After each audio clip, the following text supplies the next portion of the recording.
All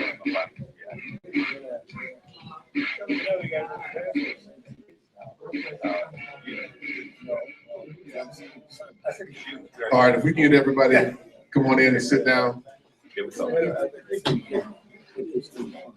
We apologize for starting a bit late, but there was a lot of inquiry about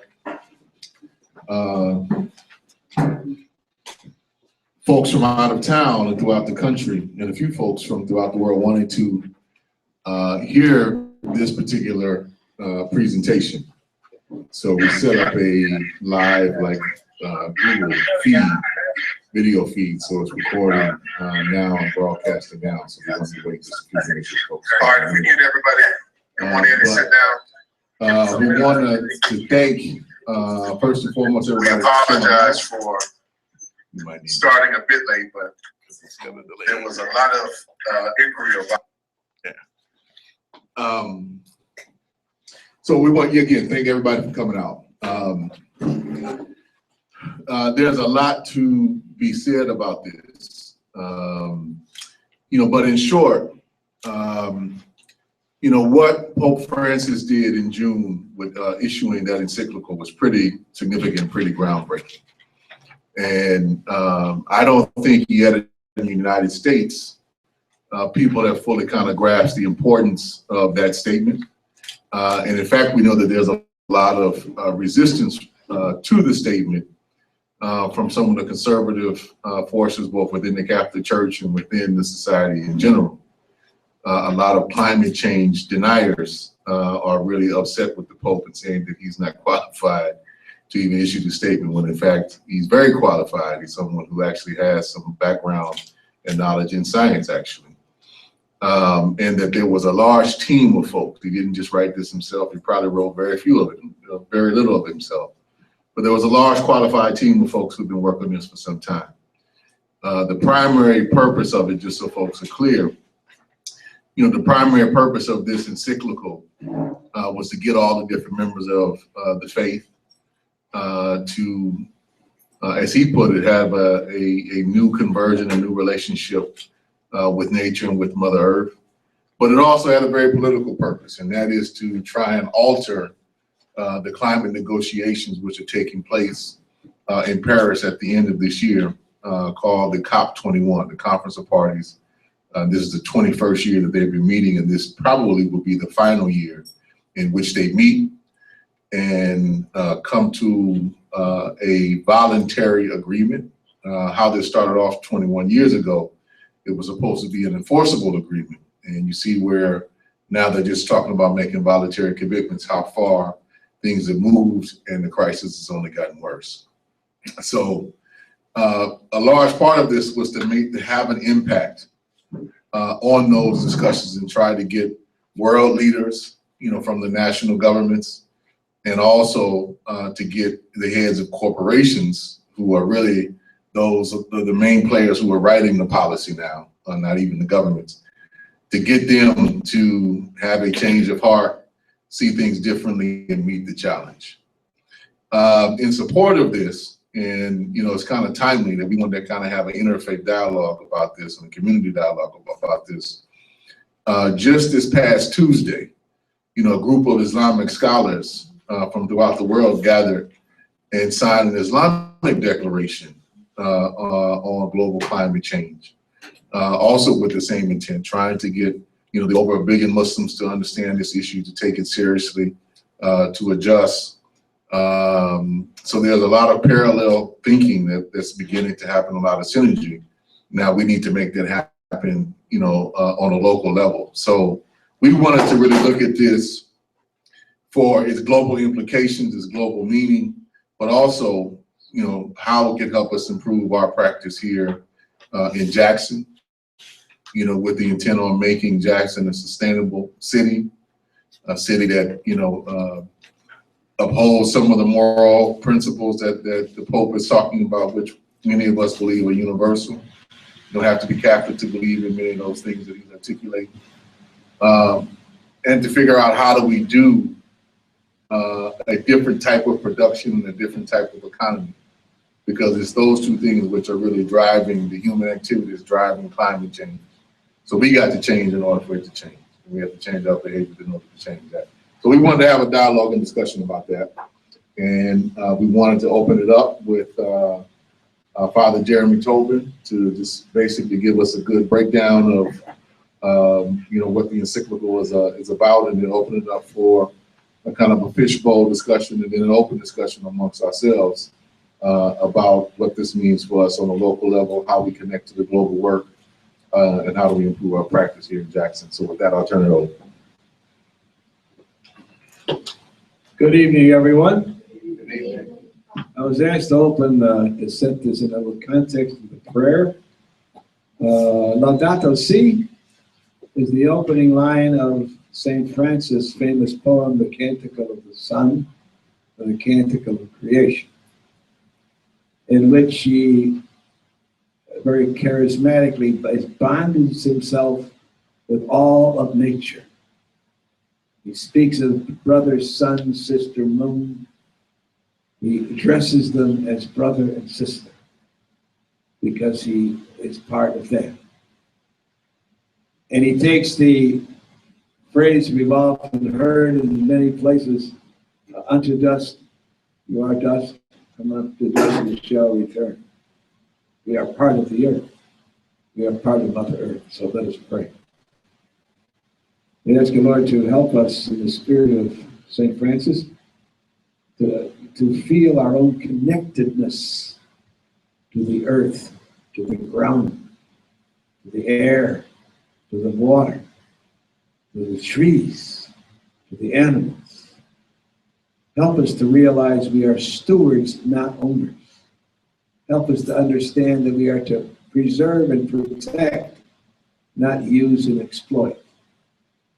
Help us, Lord, to spread the spirit of the gospel, the spirit of both the Quran and the Bible, saying that we are one with nature. Help us do our job to learn this, to internalize this in our work of restoration. In Jesus' name we pray. All right, I've got 20 minutes. I have more stuff here than I could possibly spend in 2 hours. I've got a copy of the article of the Islamic Declaration that just came out with the other day, which is amazingly similar to what Pope Francis said in Laudato Si. I'm going to say a few things about the encyclical, a few things about the Pope, and I'm going to try to keep it short enough so it doesn't take too much here. First of all, the encyclical comes from a long tradition of social justice the Catholic Church has had going back to the 19th century, Leo XIII, Rerum Novarum, when the industrial age was just getting underway. And there was a whole issue then was the relationship between labor and capital, between, you talk about Dickensian poverty, it just worked till you dropped them. The whole, the robber barons, that whole era. He wrote a piece talking about social justice, which is the basic grounding of Catholic social justice in modern times. Later on came the Vatican Council, Second Vatican Council, and during that, in the 60s and 70s, it was going on here in the United States. Black theology came up with James Cone. In Latin America, it was Gustavo Gutierrez and others developing liberation theology. And the premise of that was the preferential option of the poor. And Pope Francis made a key thing in his papacy that we got to start by paying attention to the marginalized and the poor. And he's demonstrated that every time he gets out there, he does it. Whatever group that's being marginalized, he defends. And so, the policy must be judged on the impact on the most vulnerable. That's the judge. Not how much money you can get, but what's it doing to people. So when he first elected Pope, he came out with an exhortation called The Joy of the Gospel, which was a breath of fresh air. We hadn't heard language like that in the church in about 30 years, because it urged the church and Christians to be one with and engage and listen to the poor and marginalized. The thing is, listen to them. Don't talk to them. Let them talk to you. Let them educate you as to their situation. So he urged the clergy, the shepherds, to get off your, French cuffs and Roman collars and $1,000 suits. Get out there with the people. Get out there and smell like the sheep, and quit living like these big like palaces. And he's backed that up. So he said they should be know the struggles of the poor. He sees the church as a field hospital where everybody who's hurting can find mercy. It's an open door church. Now, this latest document is an encyclical. An encyclical is a circular letter sent to all the bishops in the world. But this is even bigger than that. This is not just to the bishops. This is to the world, to everybody. And to quote the Atlantic Monthly, I got more stuff on this than I could even digest. But the majority of the people according to the Atlantic Monthly, the majority of the people on our planet profess to be believers. Take that in the widest possible sense, right? It's a statement of fact, an intellectual premise, a gentle claim of territory. In his new encyclical on environmental degradation, Laudato Si, Pope Francis is not just addressing the world's 1.2 billion Catholics. He's tagging God into the global conversation on climate change. The document bitterly condemns the human failures that have eroded much of the environment. The Pope rattles off fact after fact about the pitiful state of the earth. Pesticides have contaminated farmers' soils. Now, hey, they're killing the bees. They're disappearing. Butterflies are disappearing. Pesticides are doing terrible things. Air pollution has poisoned cities. Man-made waste checkers landscapes. There's not enough clean water for people to drink. Or turn your sink on in Louisiana, that lights up like fire. And then so tropical forests are depleted to regulate the carbon in the atmosphere. Species of animals are dying out. In one place, he says, we're turning the planet into a filthy dump. But this planet is our home. It is all we got. He also reflects on what humans are doing to each other. Humans ruin the earth, but sin ruined humans. The ecological crisis is a summons to a profound interior conversion. He says politics and technology have failed to save the earth. He says we're not just going to find some scientific solution, but he grounds everything he says on solid science. There's going to have to be an internal reordering of priorities and how we see ourselves in relationship to the world. He's made the environmental issues a priority of his papacy. This is the first encyclical that is fully his, and the Catholic Church's first ever dedicated entirely to this topic. He shifts from macro solutions of policy summits to the personal ethics of environmental stewardship. Now here's something about it, the Pope. Jorge Bergoglio, Archbishop of Buenos Aires, an elected Pope, took the name Francis after St. Francis of Assisi, a charismatic religious leader who bonded with all creation. He saw the hand of God, the Spirit of God in everything. He felt the kinship to all living things. He expressed this in his masterful poem, The Canticle of Creatures, The Canticle of the Sun, extolling the creative power of God and calling each creature brother and sister. There was a sense of respect for all living things. Respect. His poem expresses our dependency on Mother Earth, who feeds us. And there is a reverence for that which sustains us. See, we've lost the sense of reverence. All our technology, all of our, we've separated ourselves. We live in air-conditioned environments controlled by technology. We're not connected to the trees, the animals outside. And people the indigenous people tell us the first thing they say to you, look at, you live in your constructed little cocoons, But we're out there with the earth and we're bonded, we feel the rhythm of nature sustaining us. They talk about living off the river, and they do. We can't even understand that. We think, what's wrong with these people? No, it's what's wrong with us. So he says, the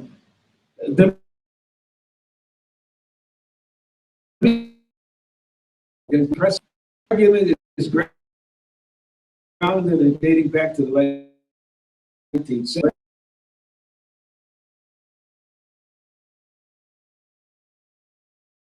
Invented with solar panels on all the buildings you can find in the Vatican. He's trying to do something about that. But so it's not the first foray the Catholic Church said about the environment. But what's unique about this is its scope and ambition. Pope Francis says this encyclical is aimed at everyone. At the core of his argument is this fact: the worst impact of climate change will be felt by developing countries in coming decades. The first thing he says, the most vulnerable, the poorest places on the world, they're going to feel the brunt of it. I just read something this morning. The Philippine bishops they're staging a huge rally for this COP21 in Paris, because the Philippines could just disappear in the ocean with the rising sea level. There are islands out there in the Pacific that are going to disappear, but they can't do anything about it. You see. And then I heard a commentator on television talking about maybe it was Donald Trump, who knows, one of them saying that it's their fault. Why can't they do something to clean up their, it's not their fault, they're victims. So it's, but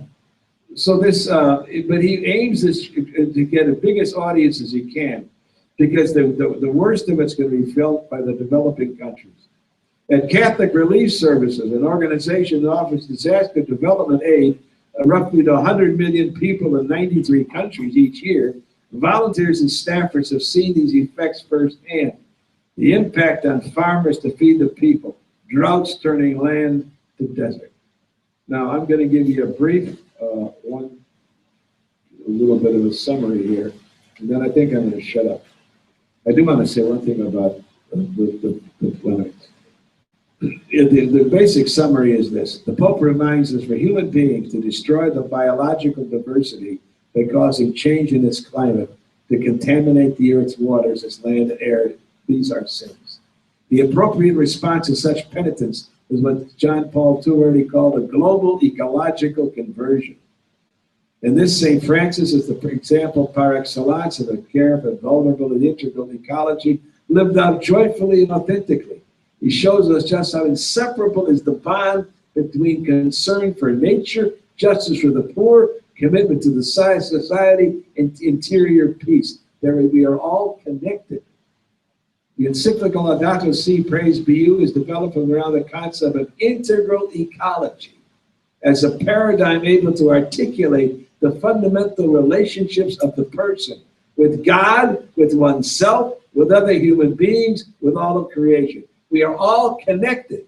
That's why he says if we're ruining the planet, that is a direct impact on social justice, people getting jobs, and all the other issues we fight about, struggle over it. So all of this stuff is connected. You can't just ignore part of it. He says the Pope explains in number 15 that this movement starts in chapter 1 by listening spiritually to the result of the best scientific research and environmental matters available today, letting them touch us deeply and provide a concrete foundation for the ethical and spiritual itinerary that follows. Science is the best tool by which we can listen to the cry of the earth. The Pope is saying it. Now, granted, we Catholics, we got to, there's Galileo and all that. We got a few bits on that. However, that was then, this is now. And the Pope, this particular Pope, was a trained chemist. He's used to the scientific method.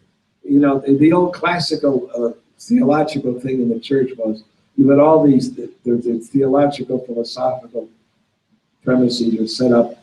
And if they didn't conform to reality, then you change reality. No, we're taking the scientific approach. You learn from what is out there, and then you develop your theory. If the theory doesn't work, you change the theory.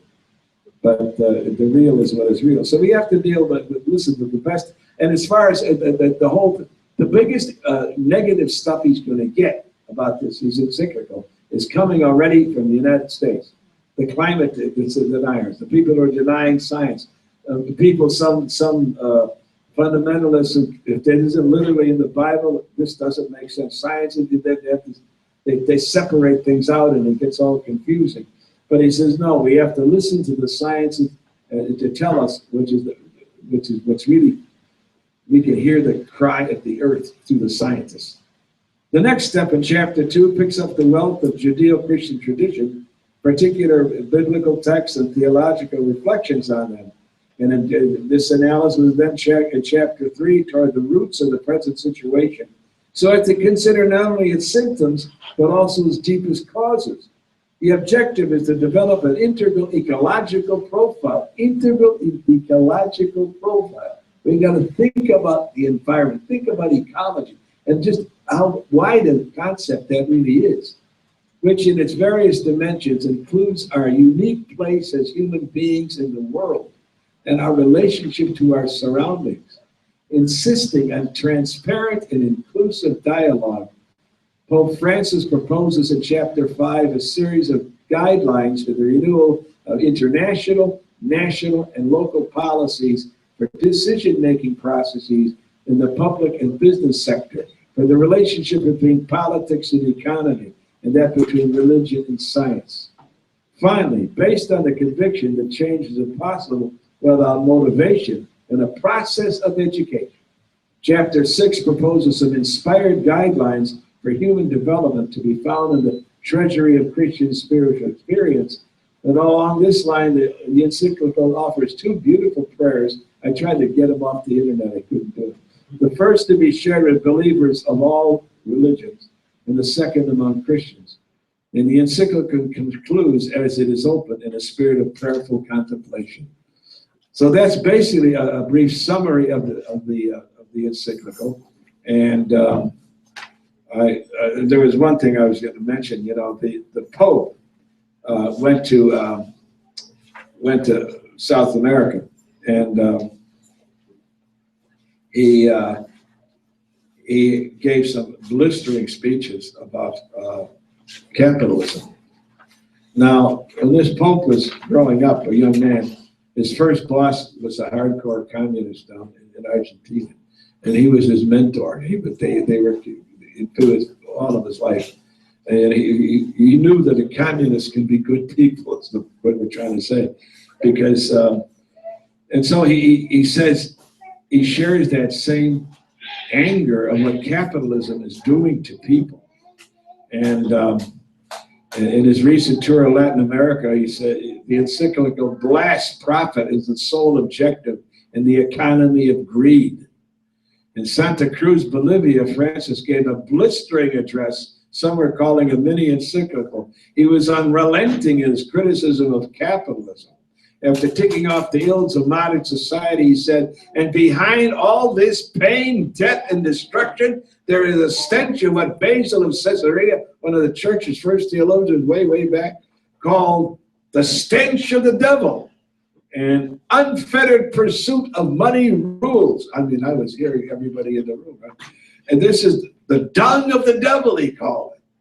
This is strong language. It's hard to spin by his American critics. You know, some of these right-wing Catholics, as long as he's talking about abortion and sex, that's what he should talk about. All this other stuff, he doesn't know anything about. Well, you got it wrong. We're going to talk about capitalism. We're going to talk about the dung of the devil. We're going to talk about what is really hurting people in the earth.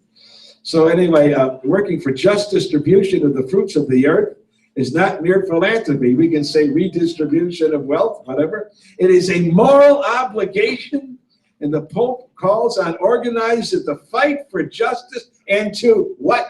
Work for structural change. He is talking about changing structures. So this is, I find this the endorsement of what Cooperation Jackson is doing. I really wanted to say that. I can say a few more things about the Pope, about his personality and what makes him who he is. But anyway, I think I'll stop for there. Maybe somebody want to say something.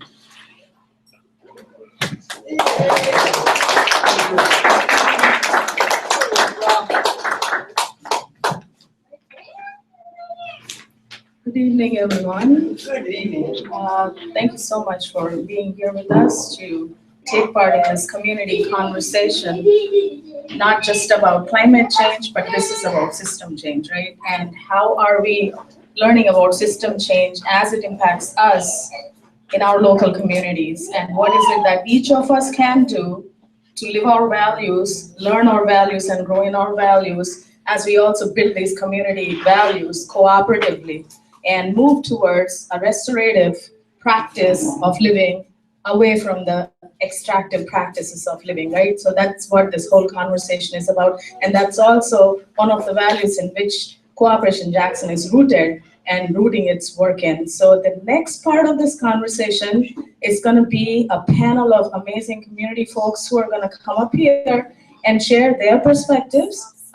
Each person gets 10 minutes. You don't have to use the 10 minutes, but you're welcome to use the whole 10 minutes. And Danielle and I would be taking notes for folks to read on later if you need to. So at this time, I want to invite up here. The reason why we have this arrangement of seating is because we are live streaming. We wanted to do a fishbowl and sit in a circle and all, but we are live streaming and folks from all over are watching us, and therefore we need some kind of visibility, right? So I'm gonna invite Monique Davis, and then Ia Ifalola, and then Justin McCrary up here to join Father Tobin. And each of them have a unique human perspective, a gender-based perspective, a spiritual practice-based perspective, which they are going to share with us as it intersects with and relates to climate change and system change also. So I'm not going to say much about them. Most of us are family here, so we know who they are. If not, they're going to take about 30 seconds to 1 minute to introduce themselves. So I'm going to start on my left with Monique. Just before you start, I want to thank Kali for reproducing. You all have a good chunk of the summary of it's 192 pages in length. It's one of the longer encyclical, but it's on two-sided copies. So put on your reading glasses. It's good stuff. We've also been sharing these links diligently on our Facebook page, so please check it out. And also, before we move on to the panel, I want to quickly bring everybody's attention to the community agreements we have here, because we are going to have a community open, honest, intentional conversation about system change and not climate change. So please, please, please, the community agreements, for those of you squinting your eyes, are as follows. Respect the agenda, respect the facilitator or facilitators in this in this context, and facilitation, and step up and step back. We all know what that means, right? Those with privilege, step back, don't take up the whole floor, kind of. Regulate yourself, be mindful of privilege, it's also the same thing. Frank exchanges of different views are welcome, but done respectfully. No attacks on individuals or organizations. Male supremacy, homophobia, and transphobia are not welcome in this space. And children are welcome in all spaces. So these are our community agreements. We hold true to them. So if anybody is taking a lot of time when we have the community conversation, one of us will come and gently tap you on your shoulder.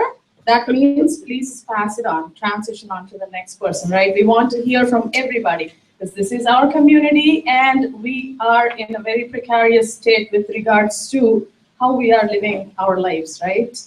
As it relates to the earth and everything else that we do. So I'm gonna, again, sorry for this intervention, but go ahead, Moni.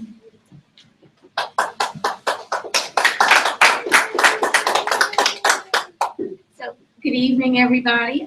My name is Monique Davis, and we live in West Jackson. That's my wonderful husband, Melvin, of almost 21 years. We have 6 children. We used to own a business in South Jackson called Lumpkin's Barbecue, and we've been involved in the community since we moved here from Washington, D.C. for about almost 9 years. Right now, I work as a parent and community engagement specialist for Parents for Public Schools of Jackson, and my husband does construction inspection for a local law firm, and we have 6 children that are 2 are in college and the other 4 are in Jackson Public Schools. So having said that, we are experts in using resources and stretching resources to get the most utility, and we also believe in, I wouldn't even say compassionate capitalism. I would say we believe in an equitable distribution of resources. I was honored to be the green captain at Roots Week in Asheville, North Carolina. And Roots is an organization that combines social justice with art movement. And one of these breakout sessions actually was talking about the anniversary of Katrina and how the victims of Katrina, well, the environmental impact of Katrina is disproportionately felt by poor communities. And the Gulf of Mexico, if you see an aerial view from outer space of the amount of chemicals that are in the Gulf from runoffs from pig farms and a lot of large agriculture, are all centered around the Gulf, and a lot of them are in poor fishing communities. So if you all are ready to go for a road trip, Gulf South Rising, which is a community organization in New Orleans, is having a healing ceremony August the 29th in Jackson Square. So I encourage you all to attend and participate. But I guess probably my biggest belief is that communities know how to solve their own problems. And before people come in to fix something because it's a grant requirement or impose solutions on a community, there's always assets and resources and talents in the community. So I am so honored to be asked to participate in this panel, and you will be seeing me and my husband and my tractor and my 6 kids, and we will be participating in planting things. Hopefully at some point we will start a tool sharing program, because I believe that we can live off the grid and not report income to the man, and have a barter sharing economy that builds on the resources that already exist in the room. And I know there's lots of resources and expertise that is in this room already. I am also excited to be with Father Tobin, and I think Father Tobin and I are probably the most radical Catholics you're going to find in Jackson, Mississippi, which is a very conservative Catholic state that's driven by donations and focuses, unfortunately, on all the issues relating to dignity of life and contraceptive, while ignoring the other Catholic social justice principles of rights of unions to organize, of stewardship, of the dignity of work, of all those other policies that are often in conflict with our rich, well-heeled parishioners. So, Noel, did I say everything? How much time do I have left? Keep on going? Okay.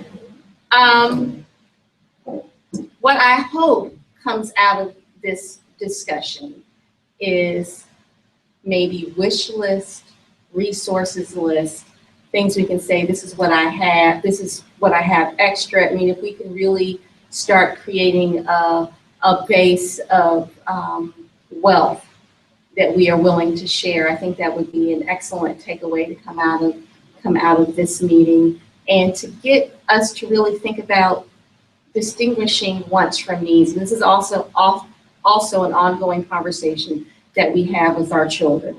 It's like, do you really need that? Or do you just want that? Do you need 20 shirts and 5 pairs of shoes? Couldn't you just, just kind of get us to think about the thing that we own. There's this book called The Art of Tithing. I don't know if you have any organizational ladies here, but it said we should, every object that's in our house, we should pick it up and look at it and think about, is it useful? Do I love it?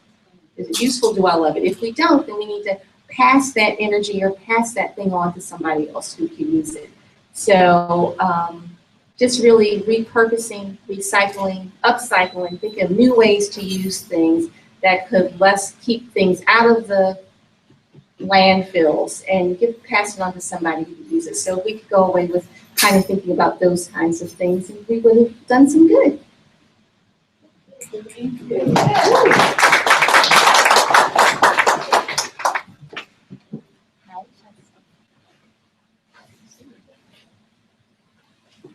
Hi, I'm Justin McCreary. I'm the minister with the Unitarian Universalist Church Jackson, and did not understand that when Noelle was asking me to come, she was asking me to be on the panel. So I sent you links. she did send me links, and I skimmed them. But I make it very clear, well, I'm the minister of the Unitarian Universalist Church of Jackson. I, however, do not speak for Unitarian Universalists. Were I to try and speak for Unitarian Universalists, it's just not something you want to do. The fact is, we are a very opinionated group, but what can I can tell you about the UUA and Unitarian Universalism as a whole is we are guided by 7 principles. I'm not going to go into all of those at this point. However, number 7, which was a very important principle that came around the bend in the 60s, was a respect for the interdependent web of all creation, which is something I can get behind. I'm cool with that. That's great, because what that means is not only do I have to think about environmentalism, not only do I have to think about what I'm doing and what we're using, but I have to think, what does my use, what do my actions take from and benefit others? Because I have to respect the entire web that connects us all. That's not just us, and that's not just the chairs in the room or the animals outside, but that's that entire web of everything working together. And I love that idea, and I'm gonna leave it for a minute. And if I really, since I didn't know I was gonna be up here, I'm gonna start talking and we're gonna see what happens. And then if I'm good, I'll still have a job in a way. And I'm gonna come not from necessarily what I would call a Unitarian Universalist perspective, but historically my personal environmentalist perspective. And I'll tell you this, I was raised as an evangelical Christian. And when I went to seminary, I was so frustrated with that I focused in Old Testament and Hebrew Bible. What that really gave me the opportunity to do was read the Bible, and especially the Old Testament in the original language. And I learned a lot of really cool things about Genesis. So if we can just take a minute, I'm going to talk about one of my favorite stories. So God starts in heaven, right? He's all up there, he's doing his thing, and he's surrounded by this mass of whatever. In the beginning, God created the heavens and the earth shapeless and void, yada, yada, yada. Shapeless and void, really, really neat phrase in Hebrew. It's actually tohu vavohu, which means I don't know. And no, shapeless and void. But it's a really, really neat phrase, but the idea behind it is that God, like an eagle, is hovering over this proto-whatever sea of something. And what he does in the beginning is he takes that, and he says, on the first day, in the beginning, God created the heavens, the earth, in the beginning, and on day 1, he creates light, and he separates the light from the darkness, which is really neat, especially when you can have to ask what light means, because on day 4, he creates, as I sung as a child, the sun, moon, and stars galore. But what really is neat about that idea is that if you consider the concepts of light and darkness and good and evil, this idea that God is weaving into creation morality. He is actually weaving into the created order of morality, which I think is one of the neatest ideas. or maybe even not ethics at this point, but the idea that what we do matters, right? So then day 2 comes, he separates the sky from the sea. Day 3 comes, he does more separation. He separates the sea from the land.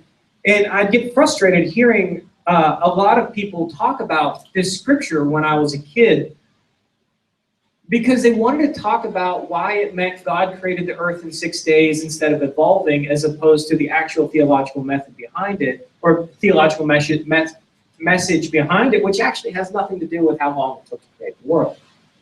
The fact is, God looks at this big mess of stuff, this chaos that is bubbling and churning and turning and boiling, and he organizes that chaos into something. Not in a way where he's speaking into the world and saying, bam, there it is, bam, there it is, bam, there it is, but this really neat concept of, it's like what Michelangelo did in that book I was supposed to read in college and didn't. What did they say? That he didn't look at the marble and consider what he had to take away, or he didn't, when he planned the marble, he just tried to remove the stuff that wasn't supposed to be there. And I always got that picture that that's what God's doing in Genesis 1, which is more evolutionary than anything I'd ever heard in my life that any creationist ever told me, who I always love to respond with, well, the Bible says it happened in 6 days, and they say, yeah, did you read it in Hebrew yet? But the fact is, it's arrogant, I know, it's very cocky and narcissistic. I apologize. When you get to day 4, and God starts taking this section of all the stuff that exists, and the creating is passive, right? So he gets to day 4, and he plants the sun in the sky, the moon, and the stars, and gives light to everything. Then he gets to day 5, and then all of a sudden things start teeming. The waters are teeming with fish. The sky is teeming with birds and all the other things. And then he gets to day 6, and he takes the land and he fills the land. But on the first 3 days, he gives these vessels. He has these vessels that are open. In the last 3 days, he fills those vessels. And before he takes a nap, what he decides to do, I say that, and some people don't respond well because they can't imagine the idea of God taking a nap. But what happens is he creates humans. He creates Adam. And he does something very special, and he gives Adam a very special, I'm done, I'm supposed to be done, aren't I? He gives him a very special goal. He says, you're in charge, all right? You name the animals, go into all the world, fill the corners, subdue it. Subdue is a really neat word, but doesn't mean what you think. But he goes in all the corners, fill it, you're in charge. And this idea that the world will reflect what we put into it. The world was given as a gift that reflects our soul and our personality. And I always thought that was what was missing from the story that I was told as a child when it comes to the creation. And I am over time, aren't I? I've just been watching this series called The Secrets of the Bible Revealed. And one of the best sayings that I saw in this series was, what if the chosen people of the Bible were everyone living on the planet? And what if the chosen place was the earth? How would we handle it then, right? My name is Ia Falola Omobola. I prefer standing, so forgive me for standing in front of you. I move as I talk. I am a priestess of the Yoruba Orisha Ifa spirituality system, which comes out of Nigeria. This system is more than 3,000 years old. I came from an activist family, and I was born in '55. Oh, I thought I still saw myself. Okay. And during that time, you either grew up in a Christian home where you were very, very religious, activist, or you didn't treat religion at all. You didn't deal with it because for some of us, it was very hard to embrace an idea of something that said we were less than human and that we were nothing more than fist of a person. So we couldn't do that. So when I got about 13, my father and mother decided that we needed to get some kind of religion to have that experience. So we went to the Methodist church. I chose that. I don't know why, but I fell in love. I was at home, but somehow that didn't work for me. When I got to a point where they were getting ready to send me to seminary to become a pastor, because that's what I wanted to do, I just couldn't do it. So I ended up finding this culture. I was brought to this culture, and I found out that this was the way that I needed to be. And I say that because what I represent is those of us who love God, but just can't abide having God boxed in a way that's not representative of who we are. I hope I'm saying that delicately. I'm not trying to be offensive. So with that, it's very interesting because this is not a quandary for Africans deeply embedded within their spirituality, because everything on the planet is God. Everything, including us. God exists in all of us and everything that happens. So everything has a flow and it has a rhythm. You can understand, you can watch the birds to see when it's getting ready to rain or when a tornado is coming. You can watch the earthworms to see what is happening with the ground. You can watch the dogs, you can watch the cats, you can watch the people, you can watch the trees. You can watch everything that happens around you to get a feel of what's going on and to get your clues about how to adjust your behavior so that you're back in accord with it, because everything moved within that rhythm. And somehow we have gotten away from that. And I'm not saying that's just African people who have that. We as people on the planet have that. And we have somehow forgotten that. So there are things that we can do in tapping into that understanding.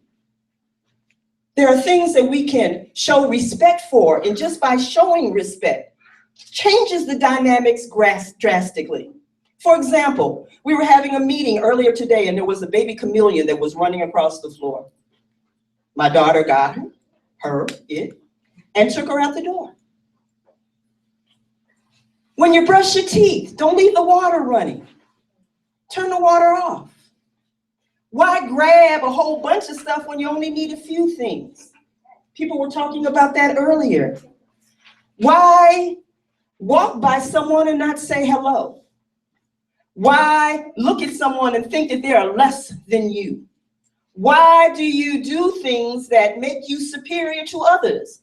Why do you feel like you're inferior to others? When is it that we're going to get that what we are going through is not about the planet? It is about us. Because the earth is going to be there. Some people say a little bit too late, too much, a little too late. Mother Earth is going to be Mother Earth, and Mother Earth is going to be here. And if she has to kick us off the planet and continue to do her thing to restore herself to who she is, she will do so. That's not the issue. The issue is for us to elevate our beings and to remember who we really are and to begin to hold our heads up and treat ourselves with respect and each other. And in doing that, we can respect the planet and we can respect our future. And that's all I have to say. Thank you.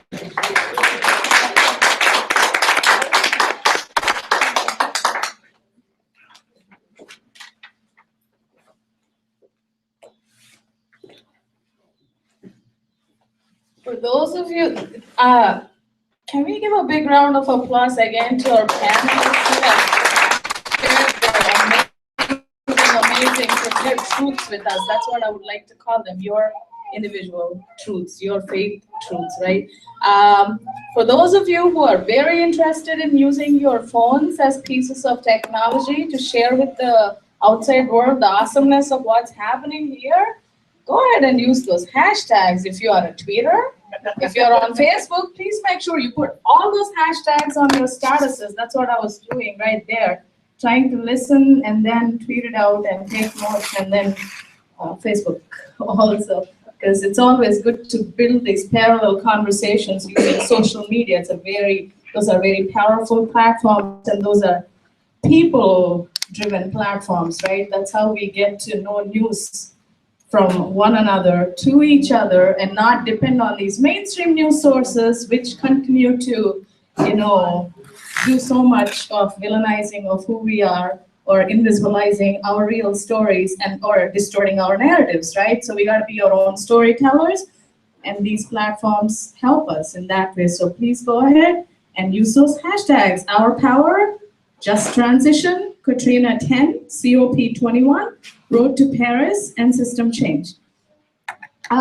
There are several reasons why we are having this conversation, and each of you here have hinted at and described and definitely expounded on several of those reasons or one of those reasons. And the first thing that comes to my mind is Katrina and the anniversary, 10th year anniversary of Katrina. I would rather call it a commemoration of the horror that was visited upon in these parts of the Gulf, right? 10 years ago, and the impact of which we still feel in our communities. So going back to that and trying to have a conversation, a little bit of conversation about that, because next week, most of us from these states, right, and from the southern region, and also from all over United States, including the president of this nation, are going to be, convening in New Orleans to remember what has happened, to strategize as Southern people, to build our power and to learn to move forward as we continue to build towards system change in our own local communities. From an economic perspective, social perspective, political perspective, and all other perspectives, because we have to make sure we connect each of us and also each of our resources and also the work that we do, right? There's so much to be done. So going back to that, if any of you or all of you want to talk a little bit about how Katrina has shaped your understanding of inequity, Katrina, and what is that you would like to see moving forward in our community, because so many people in Jackson, in Mississippi, were displaced, right? And they still haven't been able to recuperate even after 10 years because we did not have proper state intervention, state support, and which is nothing new, you would all know better because I'm an immigrant and I've only been here since Katrina, actually. So if any of you want to see how you, as a faith leader, would see yourself moving forward in building in your community post-Katrina. 10. I'll be real brief. The 29th of August, 2005, we had just moved into our monastery out there on Midway Road. And looking out the windows, a lot of glass windows, looking out the windows out to the woods, I saw the rain going horizontal. Never saw that before in my life. I heard the roaring of a train. It wasn't a train, it was a tornado somewhere, but very close. The next day, it was like, in the daylight, everything was off. No electricity, no nothing. I ride all the way from Midway Road down to Highway 18 over to the Walmart and back, and everything shut down. As time went on, I wound up in, I'd see the blue tarps all over the place. Going down the Gulfport on 49, I'd see it, and the poor people had the worst. Some of the houses had no roofs on them. Some of them were just, as they were getting, my God, Mississippi had to get Jeff Davis's house repaired or they'd lose their mind, right? So the big rebel president gets his house rebuilt, and people are still living in squalor. I went down with the NRL-CIO in the 9th Ward not long after, and it was like a war zone. It was just nothing. People, come on. Numbers on the houses where people were taken out of, and it was, the whole thing reeked of death. And it took a long time, and the reek of death stayed there. And the poor people, I can still see that scene we all saw on television, these young black people on the highway, help us, help us. And they spat in their face. And they had the soldiers with the bayonets keeping them from going into the white folks' neighborhoods, you see. That's what I remember about Katrina. It was evil. It brought out the bad side of what we got, and we still got it.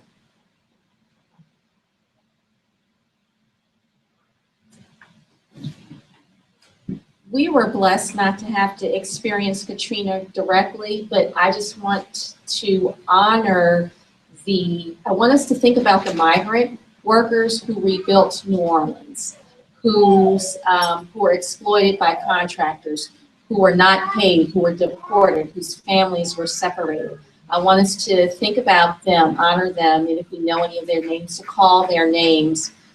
Because I think that is, in addition to the horrible way that African Americans were treated, I think that's one of the really untold stories of that disaster, and who were also instructed to clean up toxic waste sites without any protections, without any gloves, who are probably experiencing cancers and all types of diseases because of the way that they were treated. I mean, really like modern day slavery. So please let's remember them when we think of this week.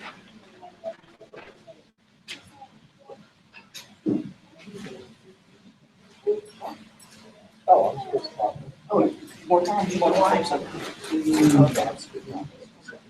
Okay. All right, I'd like to spin a little differently on this, and I'd like to say that it should be no surprise to us that the powers that be do not have our best interests in mind.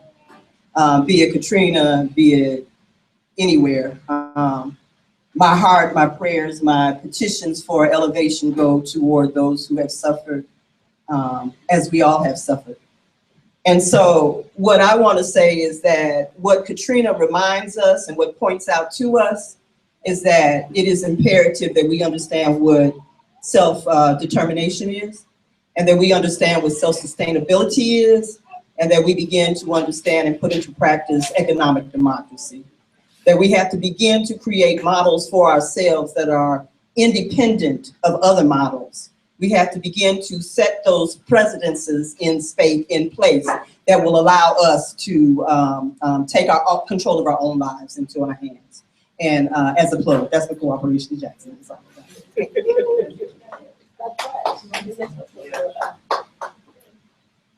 about. I hesitate to speak on Katrina because I wasn't here. I was in seminary in Memphis at the time. I know a 3-year-old girl who was here, sweetest little girl in the world, and I met her years later. And I wondered why she was so afraid of storms when it happens that her birthday was on the same day that the winds were horrifying her to death. And I wondered why she would cry when the storms hit.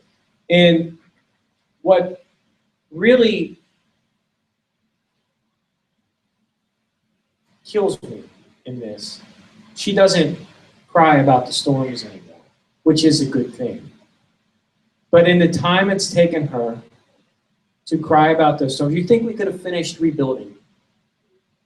You think we could have taken the time to fix the desolation?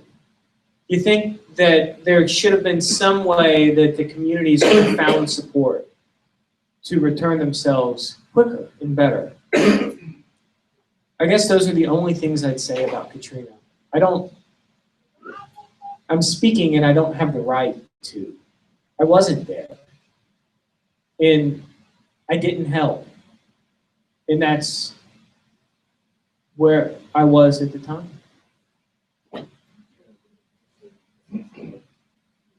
You know, for me, it gets kind of personal too. Well, as many of you know, I'm from Chicago. I live in the inner city most of my life in Chicago. I've got friends with deep roots in New Orleans, up in Chicago. And I remember when Katrina hit, we were trying to track down the family. And we were back and forth on the phone. And some of them went to California, some of them went to Houston. I knew other families that were uprooted.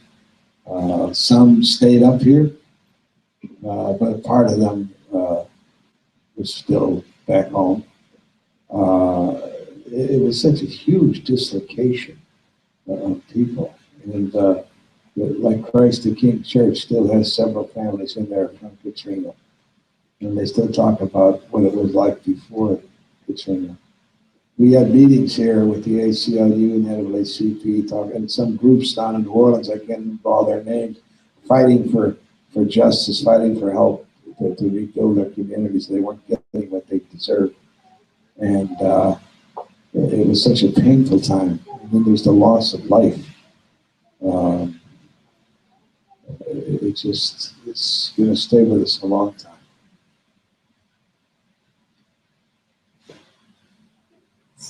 So in preparation for this conversation, I was reading the encyclical. It's 129 pages, but it was not a hard read at all. Yes. Oh, you read it on the phone, right? On my phone, yes. But there was this one part of it that stood out, which I thought that should be shared today, and then I'm going to invite Kali up here to facilitate the community conversation. And part 160 of the encyclical says, what kind of world do we want to leave to those who come after us, to children who are now growing up? This question not only concerns the environment in isolation, the issue cannot be approached piecemeal. When we ask ourselves what kind of world we want to leave behind, we think in the first place of its general direction, its meaning, and its values. Unless we struggle with these deeper issues, I do not believe that our concern for ecology will produce significant results. But if these issues are courageously faced, we are led inexorably to ask other pointed questions. What is the purpose of our life in this world? Why are we here? What is the goal of our work and all our efforts? What need does the earth have of us? It is no longer enough then simply to state that we should be concerned for future generations. We need to see that what is at stake is our own dignity. Leaving an inhabitable planet to future generations is first and foremost up to us.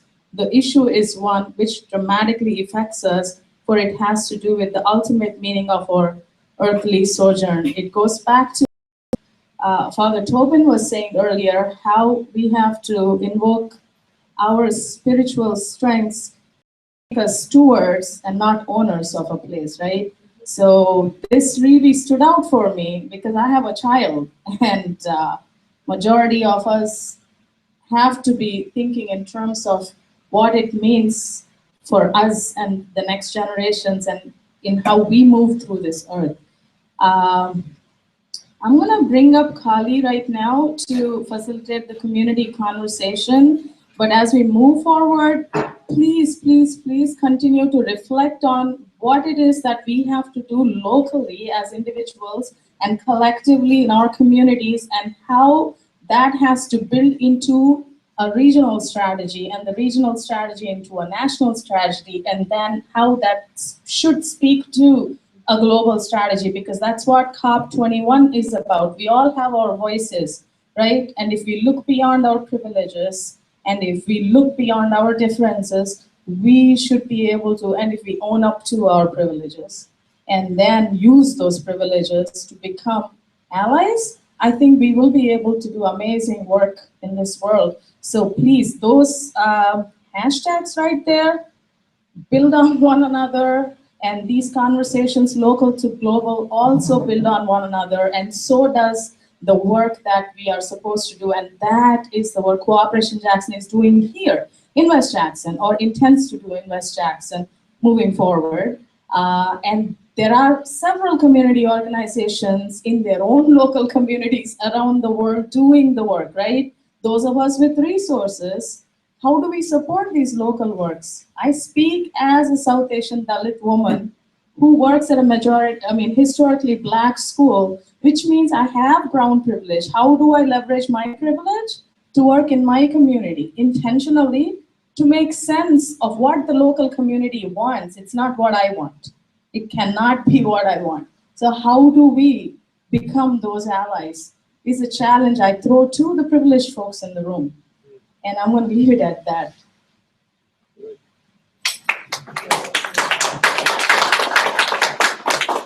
So we want to open it up to, community dialogue, and you don't have to address your questions to any of us up here. You can address them to each other.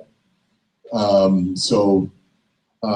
any kind of statements that folks want to share. So the floor is open.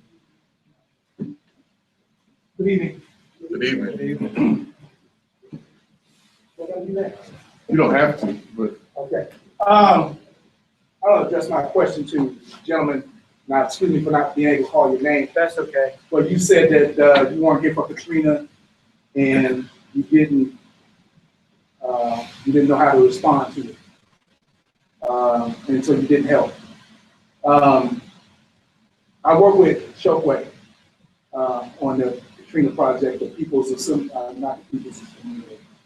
Hurricane Relief Fund. I went down to Katrina. I went down to New Orleans a week or so after. We took statements from the individuals who were the survivors. We did their stories, because their stories weren't told, but weren't being told by the major media. I went there and in the process, I was trying to empathize. But like yourself, I was in Jackson, so I wasn't impacted, but I had never lost. I had never felt that loss to the degree that they did. So we went down there and we stayed 2 weeks with no lights and whatever. We tried to help. When I got back here, my apartment burned down. So now I was able to deeper empathize with them. And when we came back, I became unemployed at the same time, because our work was done and we ran out of money to do the work that we were doing. I said all that to say that beyond that, I've still tried to do what I can to help. Can you find a way? Do you think that you might be able to find a way? Because there's still suffering that goes on. We can acknowledge that. State of Mississippi still has $370 million that it hasn't even used, that it received for Katrina. It still has it to this day. And I don't know how much New Orleans, Louisiana has that they haven't used. But again, we need to find a way to release those resources to people who are still in need.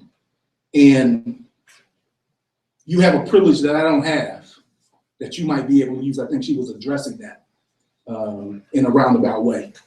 Your white privilege, if you will, is going to allow you to speak deeper to that and to those individuals who won't hear me, because I'm a little bit too radical and I'm of the wrong you. So again, I addressed that question to you only because you said you didn't help. Mm-hmm.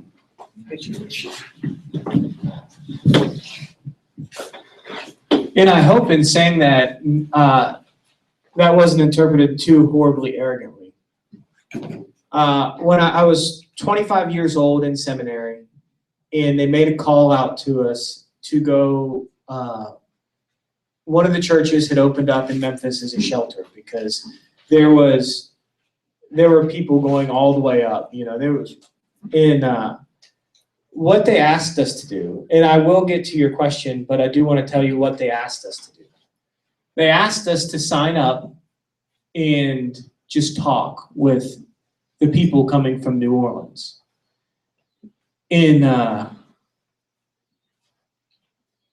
Funny thing about white privilege, it makes it hard to empathize with loss. Doesn't mean we don't lose, but loss on that level, loss that was that focused on, I would say loss that continued loss that could have been prevented because of racism, personal and systematic. So all those were going on. And my 25-year-old self wanted to change the world, but that wasn't comfortable for me. So I didn't go to New Orleans and I didn't go to the coast. The best I could do was go to a gym and talk with people. And I didn't, and what do you say? I couldn't make it better.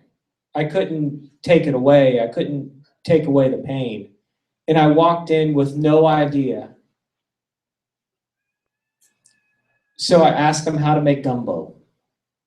And they told me how to make gumbo.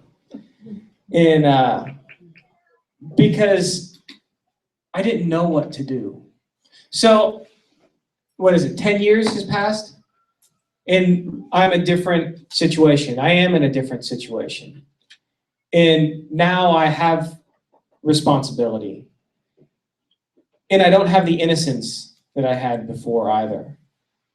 And I can't blindly look away. I appreciate your response. And I have to look. I appreciate your response, but I have to look.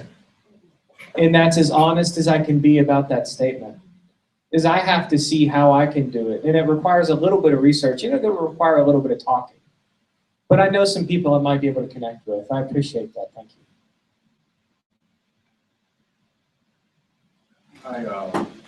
Well, I guess my experience with Katrina was rather rich. I don't need the microphone. We're live streaming, so we want folks to hear it.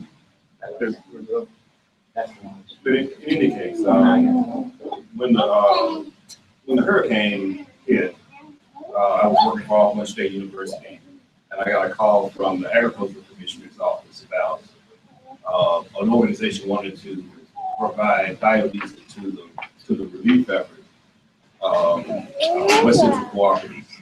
And so they needed somebody to figure out how to mix this so that it could be used with all of the relief bills and all this different type of thing. From there, I got a chance to kind of see what was going on, all the things that were happening, and to be kind of there on the ground just from the very beginning.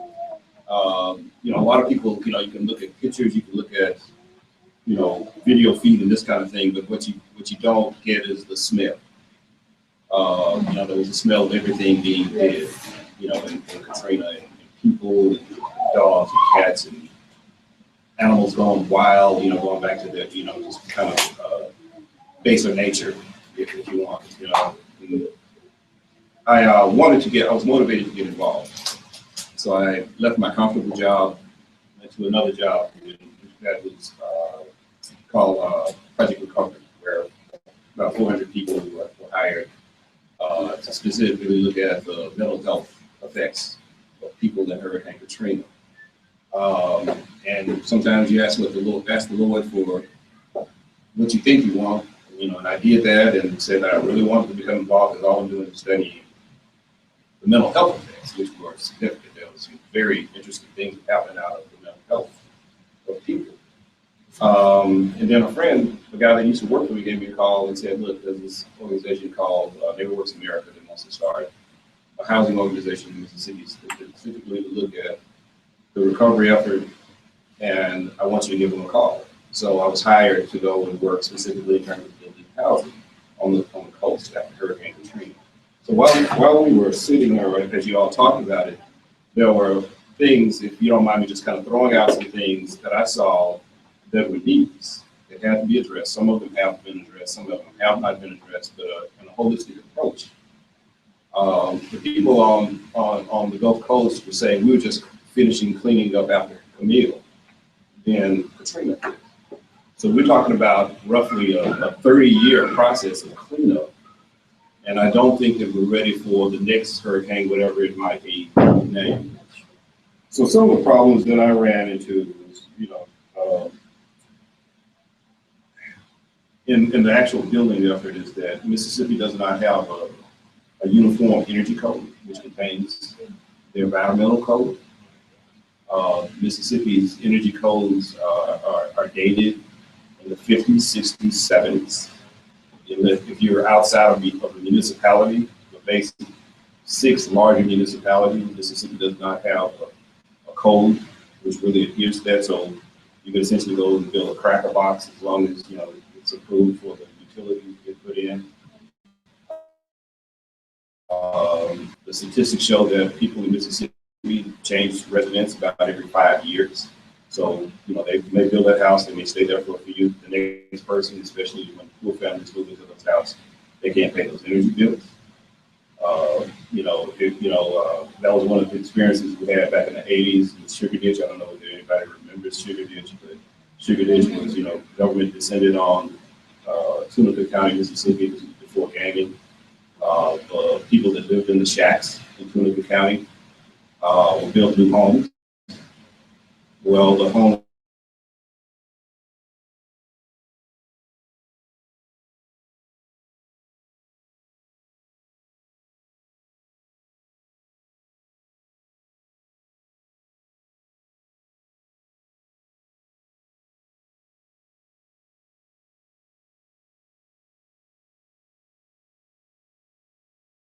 community, but one of the things that we is still needed because it was never adopted was a basic uniform code. There are references, there is a voluntary code on the books that most municipalities, most just should be every county, they don't have. There is not a uniform energy code in the state of Mississippi, which contains the environmental code, all of the environmental regulations. One of the things that was needed, and the reason why I got involved in the first place was like emergency equipment from I think it was University of Iowa, some other, cell phones, a number of different things can be charged, things didn't work. So there were solar units, modular solar units brought in, power and blah, blah. And we don't have that kind of thing. But then buildings and municipal buildings having backup generation that may run off of natural gas. For instance, I don't know if you all know the Baptist Hospital basically runs off of gas, the process of combined heat and power, and they only use energy as a backup system. So, those types of things, and having those systems in place, when you go to an emergency shelter, those kinds of things should be running your emergency shelter. And so those things were not in place on the coast of coming up to Jackson, on 47 counties that were affected by Hurricane Katrina. And then having things like, our system in terms of using biodiesel. If you look at organizations like Archie Daniels Midland that produce biodiesel, biodiesel can be produced, but not just biodiesel, because you're talking about liquid fuels, derivative of liquid fuels, but all those different things, the processes that come off of those. Areas like Illinois, Archie Daniels Midland, large companies like this, the supermarkets of the world, they make, biodiesel, more biodiesel, than just about anybody in the world. Those kinds of organizations were able to do the same type of thing. Those things going into your tank, biodiesel, ethanol, those kind of things, 10%. One thing you can really push for is that the engine warranty, the reason why there's only 10% ethanol, put in your tank, or that you see there, is because that's all the manufacturer will put in the warranty, put on the warranty. They could increase those warranties to take 20%, 30%, 40%, 50%, 85%, If you look at those types of things and we start pushing those things as a community, we can produce more of these fuels, just like Archie Daniels Midland contracts with soybean and corn farmers in 3 states. We have a Delta Regional Authority to do the same thing in Louisiana, Mississippi, Arkansas. Those things are not in place, and we're not pushing those types of things. And those are things that we could truly address. Well, there was a number of things, but I'm just going to mention one more. One that I just found totally kind of ridiculous. One of the communities that I worked with was in Alabama. My territory was the state of Mississippi and the southern part of Alabama, from Mobile south. Building in that area, there were problems like with landfills and wastewater treatment facilities. Wastewater treatment facilities, the one there was destroyed in Bayou La Battery. So EPA wanted to see, or FEMA wanted to look at building one facility for Colden, Alabama, and Bayou La Battery. Those 2 towns are Black. Colden is more mixed race people of Black, Native American, and Vietnamese, Laotian. And it's a combination of those mixed nationalities. And the mayor and other officials from Bayou La Battery objected to having the wastewater treatment facility serve both communities. They tried to get me involved, but there were a lot of threats thrown. There were threats thrown to another a gentleman who was a professor, trying to explain, how you could do this, how this could be done in an environmentally friendly way to serve all of these different people. But they say, if y'all don't get that black man out of town, we're going to burn his house down, burn his car up, and kill your families, and all those kind of threats. This was in 2007. So those are things, looking at, how poor communities are served. And then working in areas like East Biloxi, which has the most diverse community of the coast, which has most Vietnamese people, most Latino communities, black and white. And as you were talking about the immigration, I was talking to a gentleman, he said, I didn't know a Latino person. He said, I graduated from high school in 1998. And I think I saw one Latino guy. The directories said that, the population had, census said there were 2,000 people on the coast, Latino people. Gulf Coast Latin American Association did their own study, which showed that they counted over 40,000 Latino people who had come to the coast after Hurricane Katrina. And their treatment was not always the way it should be. They were not getting paid what they should, the way they should, but they made, significant change, into the community.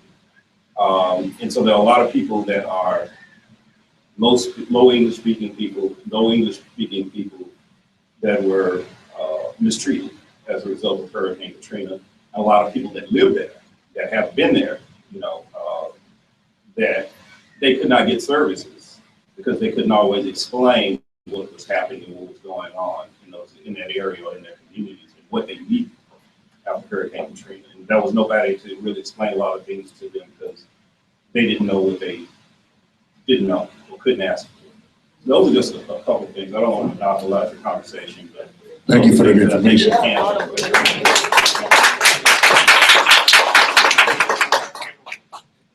Any other questions or affirmations?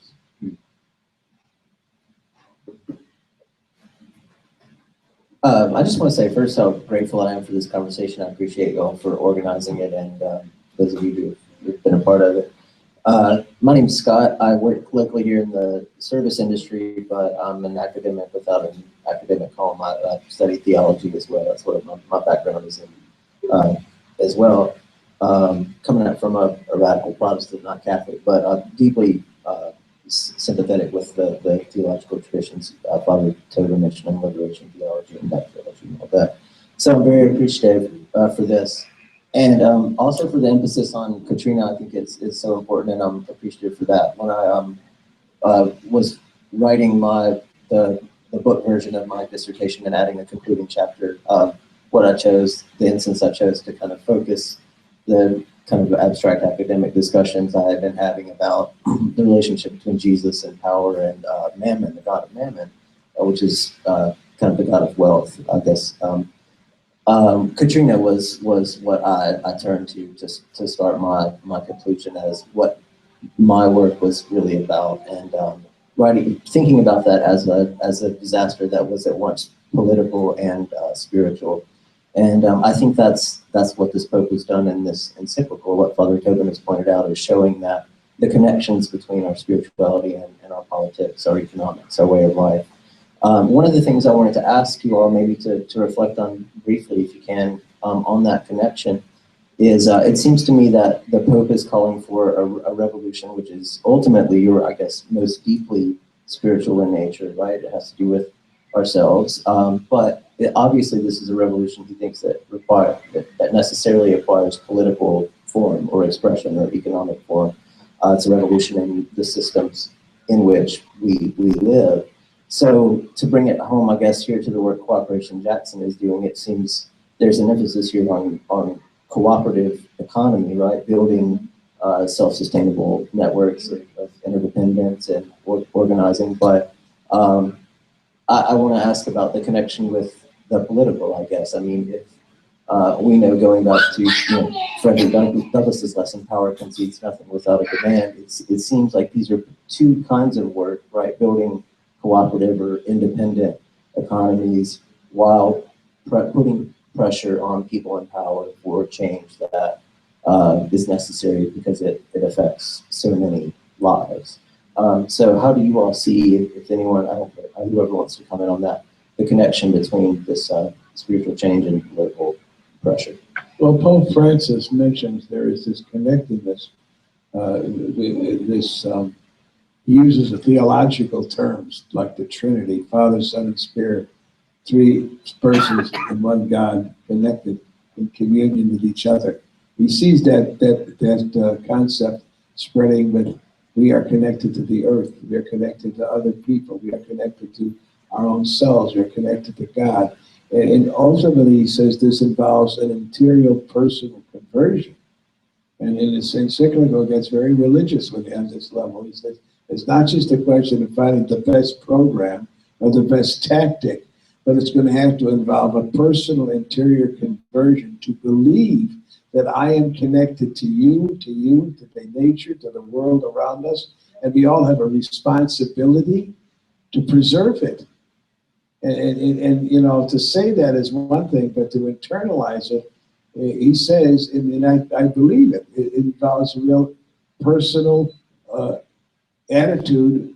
How do I see myself in relation to the external world, other things? Am I just here to, is it just here for me to use, or am I to somehow preserve it?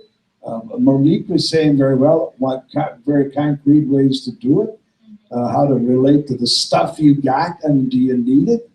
Can you share it? You know, and the only time I see this really internalized when I see indigenous people, like there was a group, I just read a National Catholic Reporter, this in Peru, the Irinaya Indians who live on this river near Iquitos, and their whole life is the river, and they're in communion with nature. I mean, it's like this is not just kind of many Western white people is, oh, let's back to nature. No, it's a serious sense of reverence for what gives them life. And I can say that with passion, but do I really believe, do I really understand that? You know, I mean, am I going to put panic when the refrigerator doesn't work or something? You know, but there has to be that sense of communion. That's the thing with Katrina, with the whole, I loved your presentation, what you experienced after Katrina. It was so concrete. And you know, this is the way people could just ignore them. Oh, it's their problem. It's not their problem, it's my problem. You know, and well, how can we connect? And I think what Cooperation Jackson is trying to do is to get that attitude in people's heads that we are all, you know, I don't want to sound trite, but we are all our brother's keeper. That's all. I mean, I just briefly, I mean, Cooperation Jackson is the product of and the outcome of a political project, a transformative project.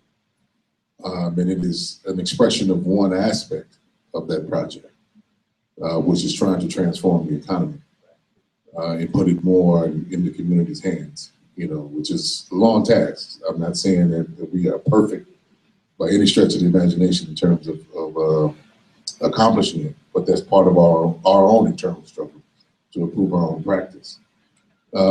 We have to change structure and not just policy, right? Policy is just kind of the tip of the whole structural edifice. And so, you know, we are part of a long-term vision, a long-term project to try to transform Mississippi from within and to make it a place wherein, you know, the economy is actually organized on a democratic basis, you know, which is a long-term project. That it's about restoration, it's not about profit, right? And we don't know how to do that yet. I mean, we have to be honest, we don't know how to do that yet. And I'm not just talking about Cooperation Jackson, I'm talking about how the economy has been structured and operated the last 500 years. You know, there's been a serious disconnection, so there's something we have to relearn from a lot of the old knowledge and some of the new things that we've acquired, you know, from, I would say, the best of, you know, the tradition that's been built up through the capitalist kind of development system in the last 500 years. We're going to do some kind of merger of the two, I think, quite honestly. So we are not going to be able to, I think, fully fulfill the vision that we have without that level of political transformation and political buy-in, you know, from a broad sector of the community. You know, it's similar to an analogy, like, you know, we can do maybe some great things in a small area, you know, but if you liken it to pollution, it's not like you can pollute your yard and my yard, which is not right across the street from yours or right next door, is not going to feel the brunt of that pollution, right? We're too connected. So what you do ultimately does impact me, and what I do ultimately does impact you. And so how do we wind up organizing in a manner that we can transform, you know, not just people's kind of practices, but I think ultimately how we transform behavior. That's the tricky piece that we're going to have to figure out. And just transforming policy doesn't always get you there. But you can't move there in the way the world is organized without knowing that, you know, you can at least mitigate against the more violent prone aspects, particularly of the state and the forces that control the state. When you talk about the political ramifications of politics and whatever else we're talking about, and you talk about how one neighbor's actions impact another neighbor's actions. Watching again out there on social media, and there was this gentleman who was barbecuing, and his neighbors began to complain that the odor was impacting them. And so again, when I was addressing you, I was actually saying, in that same vein, we have to be able to change mentality, our thought process in terms of how we relate to each other. And we have to do that as often as we can, as publicly as we can. And African people have been doing that since we've been here. We need to hear the voice of the privileged. What's the word to say? Seconding or amening, the co-signing, that's the word I was looking for. Co-signing, you know, the truths that Africans are saying, even though sometimes it's uncomfortable to your white privilege. So we're gonna have to leave, so I won't leave to sort of tell about our experience of Katrina, and it's, you know, and when people, you can do whatever you are good at doing. Everybody doesn't have to do the same thing. You bring in your talents or what you feel comfortable with and cooperate with everyone. But everyone has different things and a different way to do things. Not everybody has to do it the same way, or everybody doesn't have to do it the same way. Well, I guess I want to add a Buddhist perspective too. I signed a statement about climate change with 770 other Western Buddhist teachers. And in Buddhism, the big idea is suffering and the relief of suffering. And engaged Buddhism really gets public with that. That we look not only on the level of our inner work, but look at our society too. And in Buddhism, the three roots of suffering are greed, hatred, and delusion. Greed and fear, which is really the root of hatred, and delusion or ignorance. And of course, we work on that on ourselves and try to do the best we can with removing the suffering that we carry around inside ourselves. But there's all kinds of opportunities to work in the world in those same ways. We've had greed, these have been around so long that they're institutionalized. The greed, big time. It's getting worse in the United States with all the income going to the top 1%. It's insane what's happening. And with fear, fear is built into so many of our institutions. And we're afraid of each other, we're afraid of our differences, and we have to overcome that really quickly. We have to see ourselves as one, like the encyclical says. And we teach kids about gardening, and they're afraid of nature. They're afraid to go into the woods. They haven't had any experience with it. And we have to work with our children and make sure that they understand their connection to the earth and the woods and all of nature. And with Katrina, we were hit with Katrina out of power for a week and so on. And all these people came up from the Gulf Coast and they were at the Coliseum, thousands of people just on cots in the Coliseum. And they didn't have any internet access and they didn't know what was happening to the rest of their family, to their jobs, their property. So we got together with a wireless provider and we set up a cyber cafe in the Coliseum and got volunteers, and we had like a dozen computers and people helping everybody. And they found out what had happened to their family and their property and their jobs and their check and all that kind of stuff. And also went through the application process to get aid in that. And then in the Buddhist community, people from around the country started asking us, how can we help? You know, and a big donation came from California, Jack Cornfield's group at Spirit Rock. They gave us $50,000 and said, we want to go to the poorest of the poor. So we got organized with a couple of community organizers in Gulfport and Biloxi. Yeah. So we went down to the Gulf Coast with hundreds of checks. And we went from door to door with these community organizers who knew where the people were who were important to the community and needed the help the most. And they told us how much to write the checks for to these people. And to the Turkey Creek community of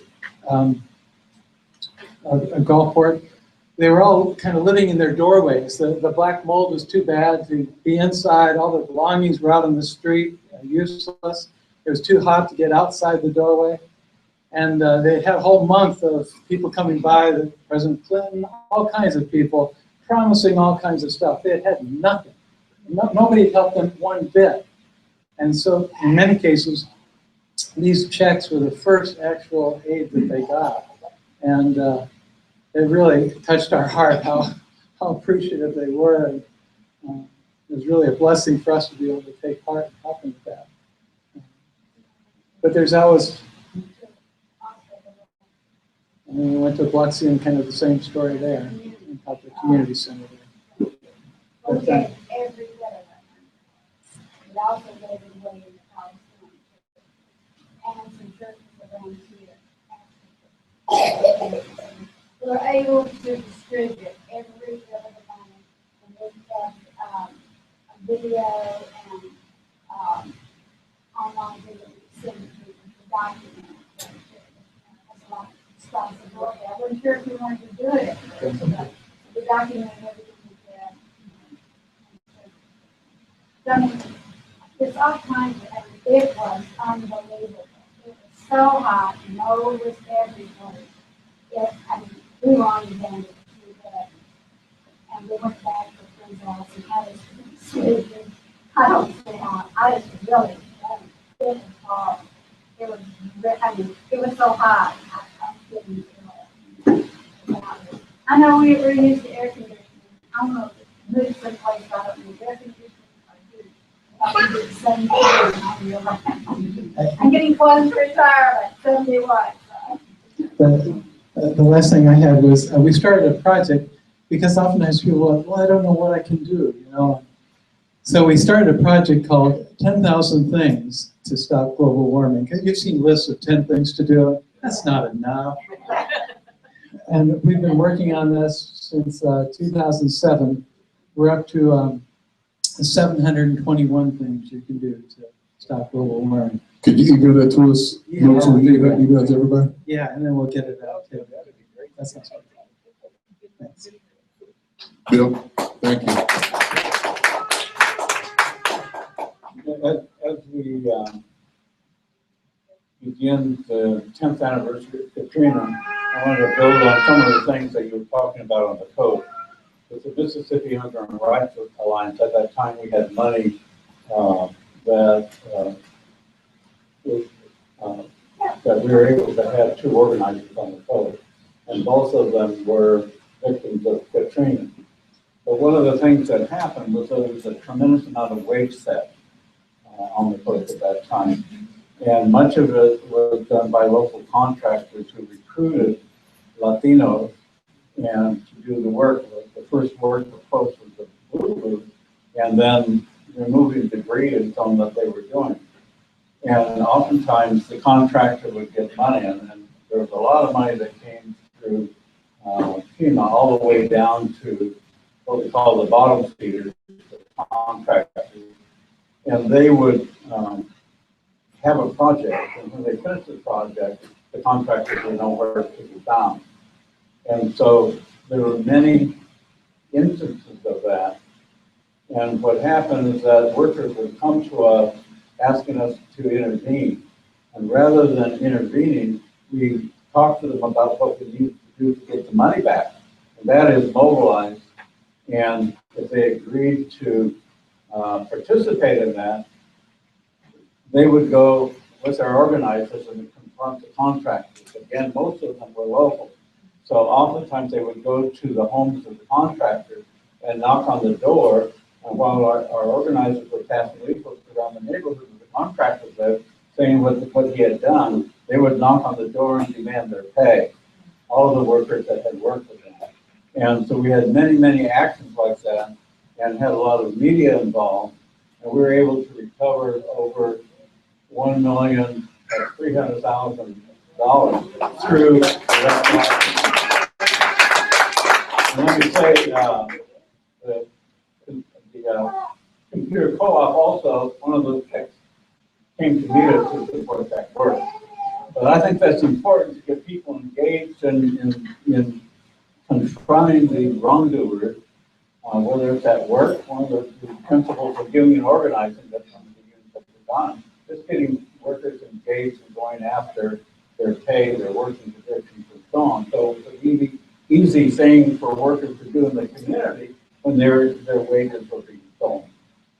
And we made so much noise that and we had so many instances of successes in recovering pay that the rate of theft dropped dramatically. They didn't want to mess with us.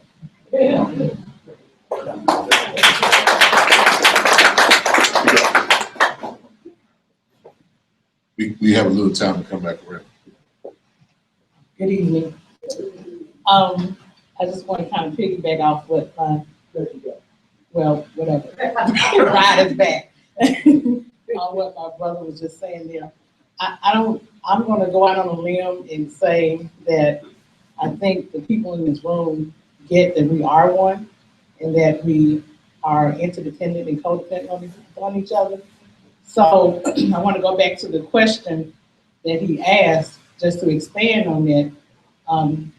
What can the white people, if you will, do using white privilege to help overthrow the system that is in place that creates these situations like we had in Katrina and likewise? So I just want to put that back on the table. We're going to have a whole series about that. Well, it needs to be discussed. Yeah, we ain't going to deal with we that need one. the help, Yeah, but there's a response. I'll give a short response. First thing white people can do is to listen to people of color and learn from them. I've heard, I had some guy on television talking about some young man. You know, we hate it down here. White people, they tell us all about ourselves and they're the experts, and then somebody else does something. Nobody ever listens to us. First thing white folks got to do is listen to people of color. And I mean, educate them. Don't listen and try to fit them in their mold, but really get in, open their mind up and listen. First thing. Second thing they can do is go to other white people and try to explain that to them. Because white folks live in a world of ignorance. And it's amazing because you can get it if you open your brain and work at it. Those are two things that can be done. The rest we get into politics and the whole shebang. But I'm serious. We do need to do something like that. Building on what Father Jerry was talking about, we have an example of white supremacy in the election for the state representative for District 70. And what has happened, there's a long history of struggle in Mississippi that everybody knows about to secure the right not only to vote, but to have representation from the community.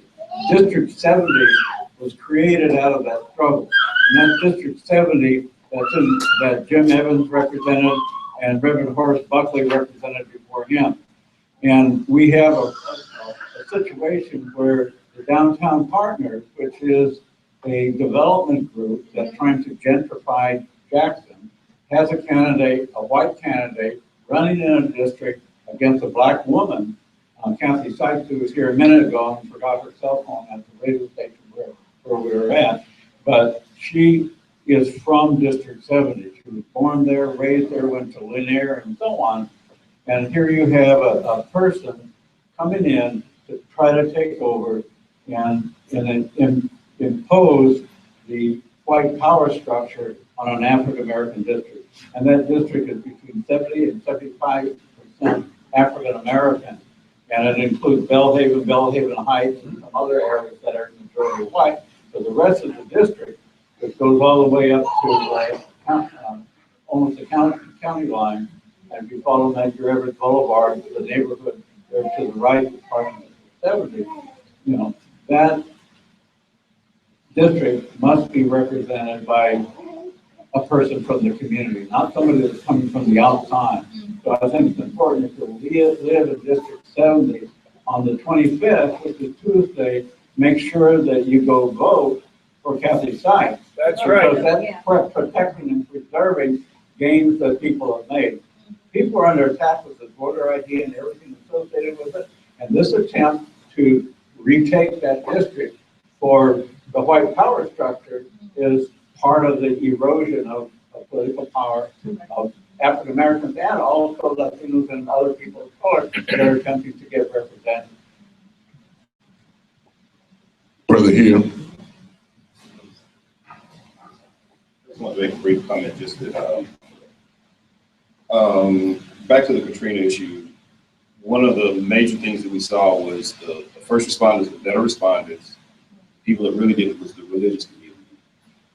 I mean, every religious organization that we came in contact with, that's who helped people during Hurricane Katrina. The government came way behind.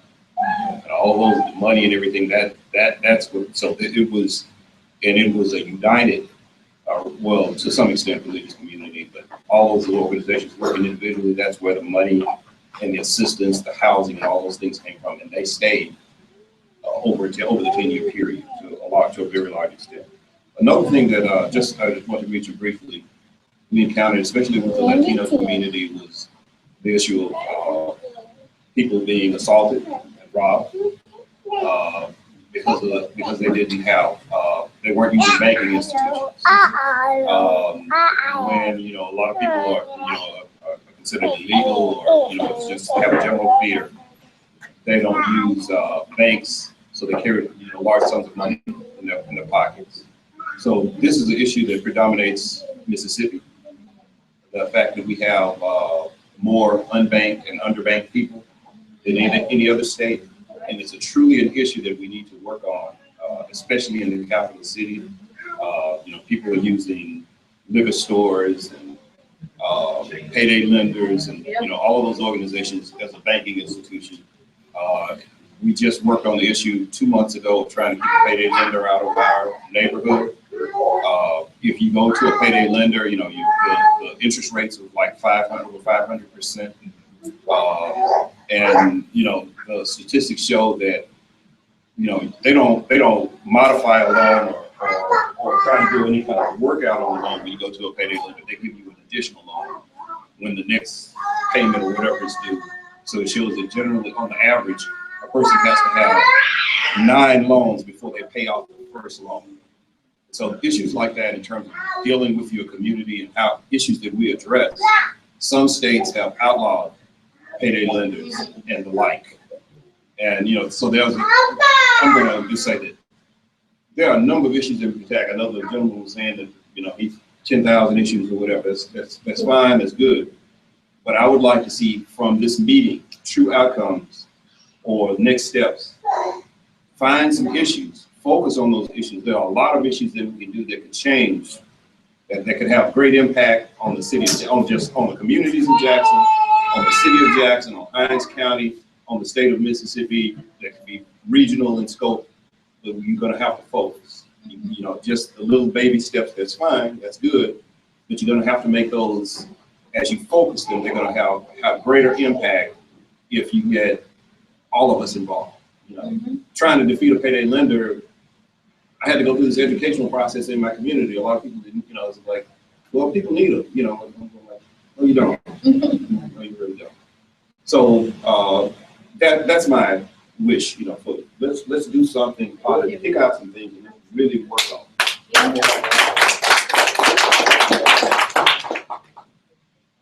We got time to think. Oh, okay. And piggybacking or amplifying what you just said, I don't think it's an either or, I think it's a both and, because going back to the premise of this conversation, I think that you still have to convert people's hearts first and then give them political actions to do. There needs to be a moral component. And I think since we're all living in the same place, that we can connect on the common good, that we're all living on the earth and we have stewardship over those resources. And so a good conversation is beginning to start already. I mean, just with the universalist here, there's a Buddhist here, you know, maybe agnostic people here, there's Catholic, there's Protestant. We can have that conversation just talking about the care of resources, or in addition to policy work. But I think we need to get a heart connection first. Yeah. Thank you, Phil. So just in the interest of time, we're going to move on, but we do want to leave folks with a couple of announcements and a couple of just things to follow up on. So, this is one of many conversations about this subject that we are planning on doing, throughout the remainder of this year and beyond. In June, and you can see some of the remaining kind of preparation and artwork that's up here. In June, we had a People's Movement Assembly, a Southern People's Movement Assembly, on what we call a just transition, which was part of the Summer of Our Power, right? Which is a national coalition of grassroots organizations throughout the country that are all trying to kind of pioneer both economic transformation in our communities with how do we create systems that don't destroy the earth, right? New types of productive systems that are about mitigating or stopping climate change on a local level. And so Cooperation Jackson is one of the pilot site organizations within this coalition. There's groups in Detroit, New Mexico, etc. Arizona. So we are one of those groups. And so this is really kind of the second of, at least from the summer, of our kind of engagement on that. And part of what we're trying to do and do some practical things around. And there's a conversation, we haven't figured all the details that are out yet, but we're doing what we call the road from Jackson to Paris, because we want to have both a local impact on in terms of affecting climate change, but also be a part of this global conversation and dialogue. And for we didn't put system change in the forefront of the advertisement for this for no reason, because ultimately we're going to have to, because there's one piece is there, I think, really fighting,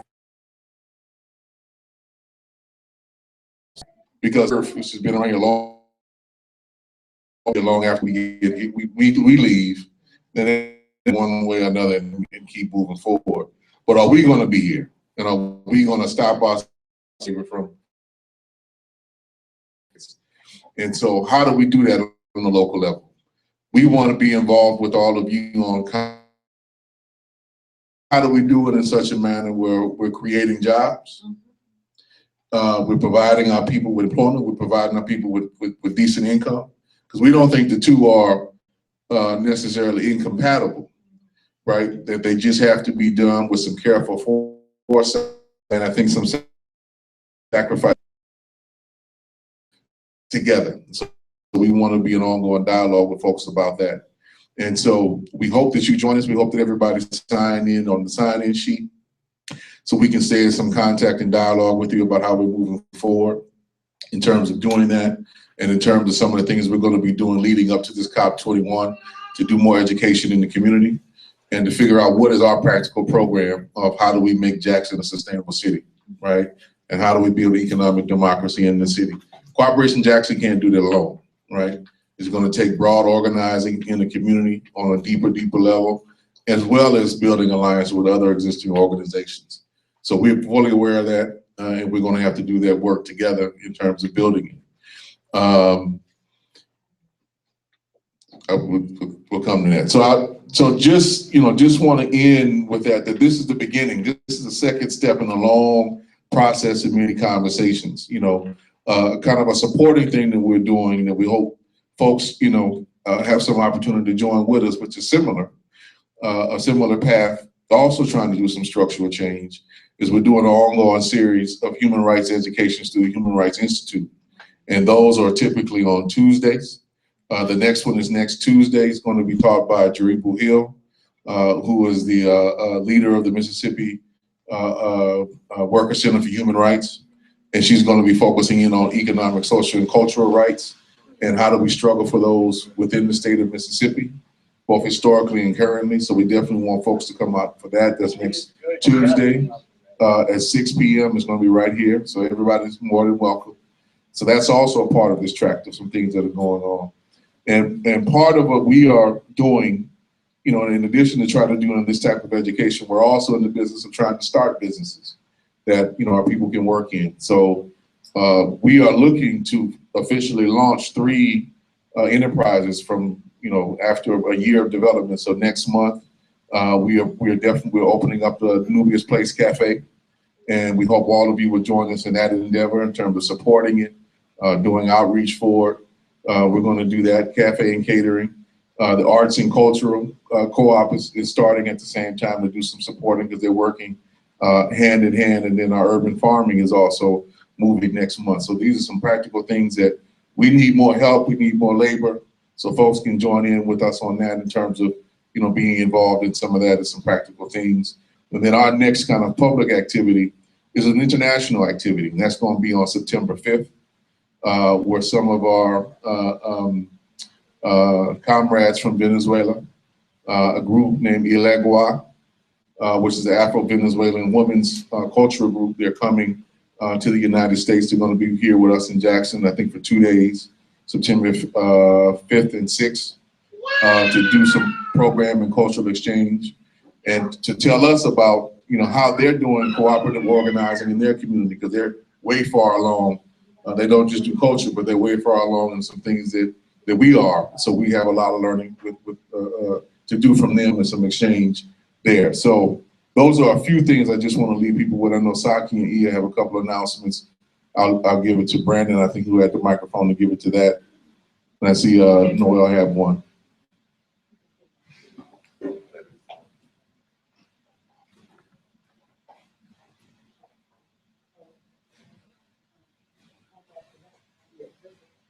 I just also wanted to add, in addition to Elegua coming that weekend, we will have a conference on African spirituality. So those who are interested in learning more about it are more than welcome to please come to that as well.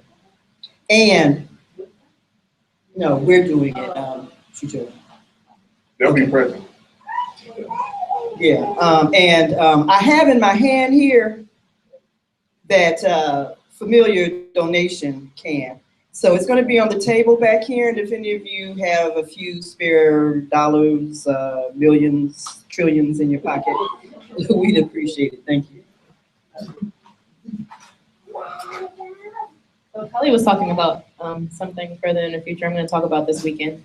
So, and then actually invite Andrew probably up, who's leading the property cleanup in the community. And so some of us, a very small number of us, are practicing a Black August fasting tradition.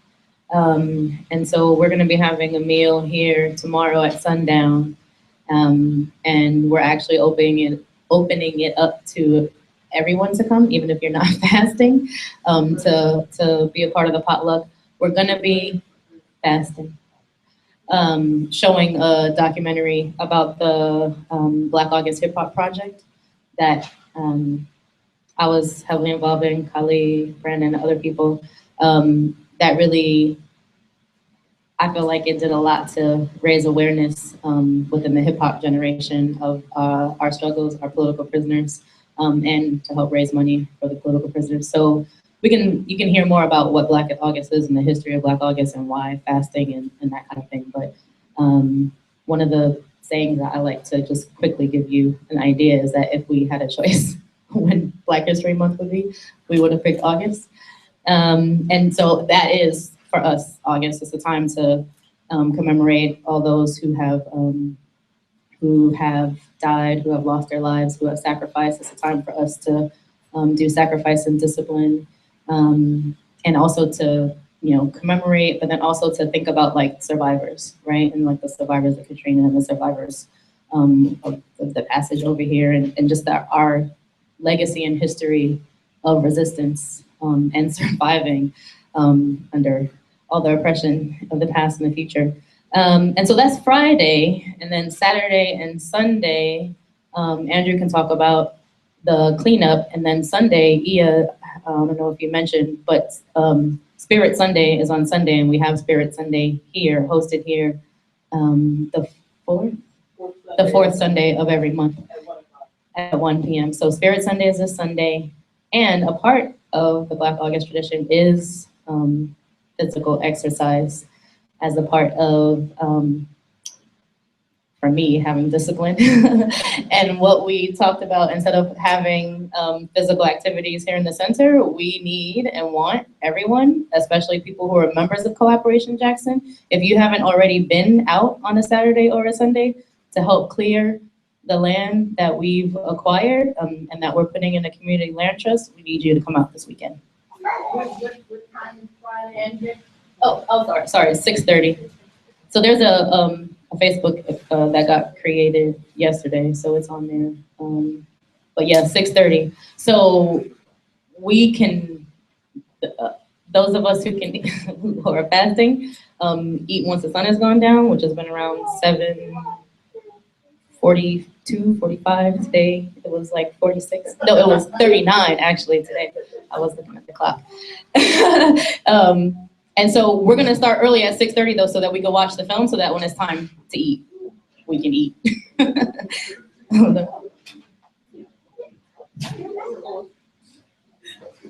So everyone, Saturday and Sunday, this Saturday and Sunday will be kind of like for the last 2 weekends, we've been out in the community and just clearing the plots of land that we acquired through our, Collaboration Jackson. And what we're planning to do with those pieces of land is to turn them into worker-owned cooperative urban farms. So pretty much what we're asking from people that stay in this community or just outside the community is to come and volunteer time. We have 2 time slots that we do most of our work. Oh, it's 1, just 9 o'clock.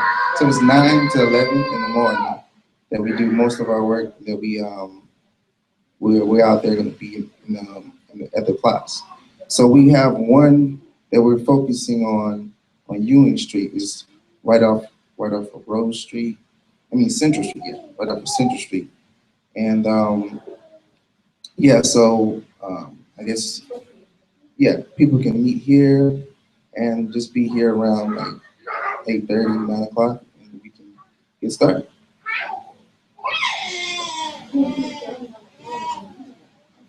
How long will the cleanup project go? From 9 to 11.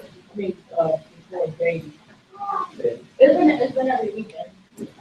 This Saturday and Sunday. The following weekend, we'll be in New Orleans. A number of us will be in New Orleans for that one. But in September, it'll be going, and then anybody who wants to be involved in that the larger process of the urban farms, to definitely get with Andrew and or Brandon about the ongoing work for that.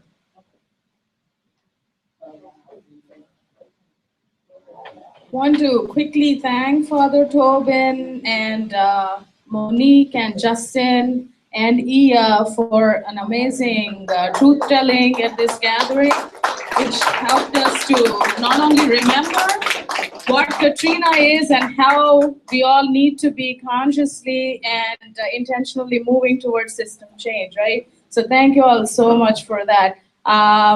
Please contact any one of us here, Brandon or Saki or Ia or Sheye, James, a bunch of us, Kali and Cynthia, to know more about Cooperation Jackson. And please remember, Cooperation Jackson belongs to Jackson. It is Jackson. And the intention is for Cooperation Jackson to be the vehicle to launch economic self-determination of Jackson communities. So it is, and it will be what everyone makes of it to be, right? So you have to take ownership. We all have to continue to contribute to building it with our work, with our wisdom, and with our work. So that's what Cooperation Jackson is about, and it's rooted in the community's values. So continue to be supportive and bring what you want to see happen as Cooperation Jackson, because we want Jackson to live and thrive, right? We want Jackson to grow. We want Jackson to be. So building on the historical context of what Jackson was and what it is, that and the communities that lived on this part of the world in Mississippi before anybody came here, and being who we are, all of that is what will impact and move towards system change. So thank you all once again, and make sure you tell the story wherever you go and continue to build with us, right? Thank you all so much. If everyone could take their chair and fold it and put it up nicely